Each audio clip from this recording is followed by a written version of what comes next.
Hi friends, it's Allison here with the Everyday Scrapbooker. Long time no see. I took a break because of COVID and having my husband and kids home full time. Keeping up with everything that I love doing was really difficult, and it still is because we're still doing the homeschooling thing. But my husband has gone back to work, which gives me a little bit more time to start doing process videos again. Yay! So here I am sharing my first post-COVID process video, and I hope you enjoy it. I'm working on Christmas photos right now, so you will see me putting together some Christmas embellishments for the layout that I'm going to be working on. These were all cut with my Cricut and then assembled afterwards. So after I've got all the embellishments put together, I'm going to show you the process of putting together the layout. It will be a mixed media layout, and I'll be using non-traditional colors. So that's going to be pink, yellow, and some blue, and then green, of course, as well for the holly. So there's the background. I did the watercoloring previously. And all I did to create the watercolor background was use plastic packaging. I put yellow re-inker on my all-purpose craft mat, added a little bit of water to that, and then dipped a piece of the plastic packaging into it and literally just smooshed it or touched it to my cardstock. I did prepare the cardstock first with gesso, just so that the ink and water doesn't soak through. Once that was dry, I took some more yellow re-inker without water this time and dipped a small paintbrush into it to create the splatters around the main part of the watercoloring. I'm glad I did that because it added a bit more bulk to the watercoloring without creating too much of a watercolor splotch, if that makes sense.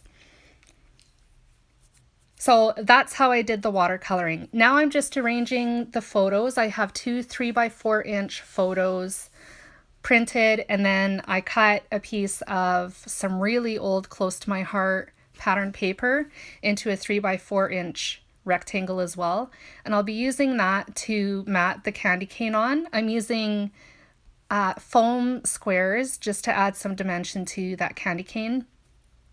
And for Christmas, which I'm doing right now, I'm adding some mono glue so that it will stick a bit better to the watercoloring.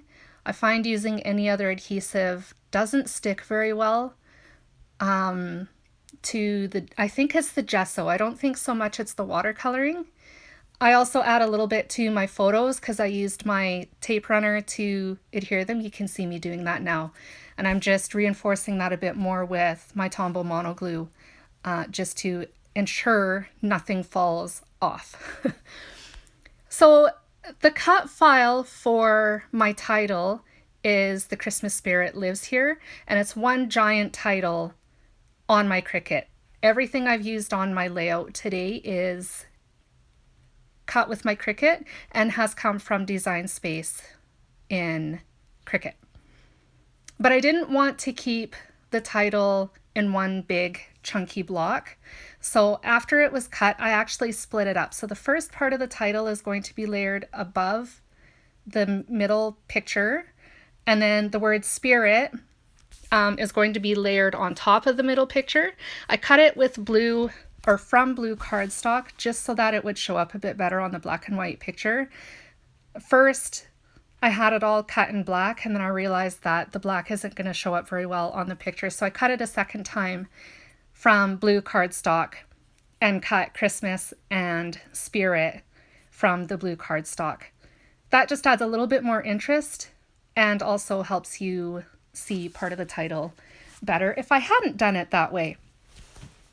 The rest of the title will be layered beneath the photo, and it's just going to be like one long strip, and I'll be getting to that in a minute. I'm just kind of placing the word spirit where I wanted it, glued it down with Tombow mono, and now I'm working on that last part of the title.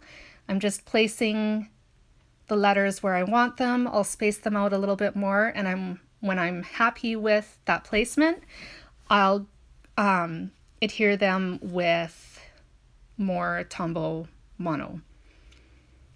You may also notice that there's some yellow stars kind of sprinkled around the layout. I cut those as well, and actually ended up having to go back afterwards, after the layout was pretty well done, and cut another holly and I think another star or two,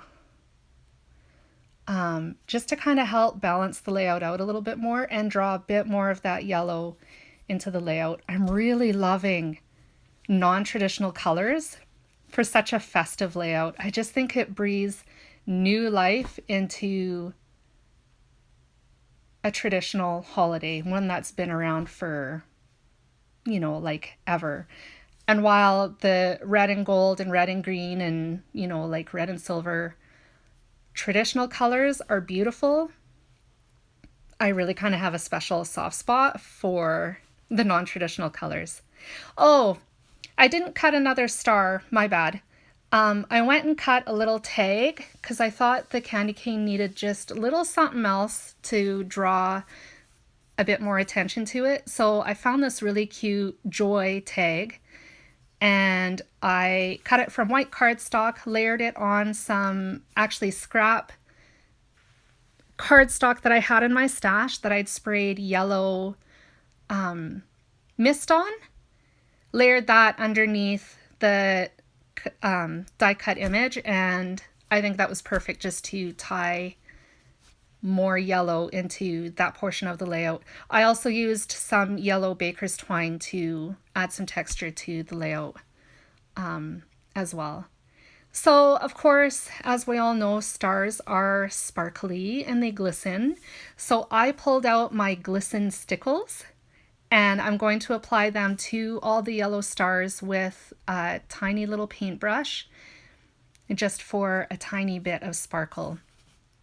I adhered them with my Tombow Mono glue as well, only because they were such small little stars. I didn't want to use my tape runner and fight with it because I used an ATG. It's big and it's bulky, and I really struggle adhering tape to really small images. I don't know if it's just me or if everybody struggles with it, but I use Tombow Mono just to make my life easier. And my friends, there you have it. There are some close-ups coming up at the end of this video. And if you really like this layout, I'd love it if you gave my video a thumbs up. And I also wanted to let you know that there is actually a cut file available for you to use. That's just for my YouTube fans. I will include the link to that at the bottom of the video. And thank you so much for dropping in. I hope to see you again. And I cannot tell you how happy I am to be back doing YouTube videos again. Love you all. I will talk to you later. Bye.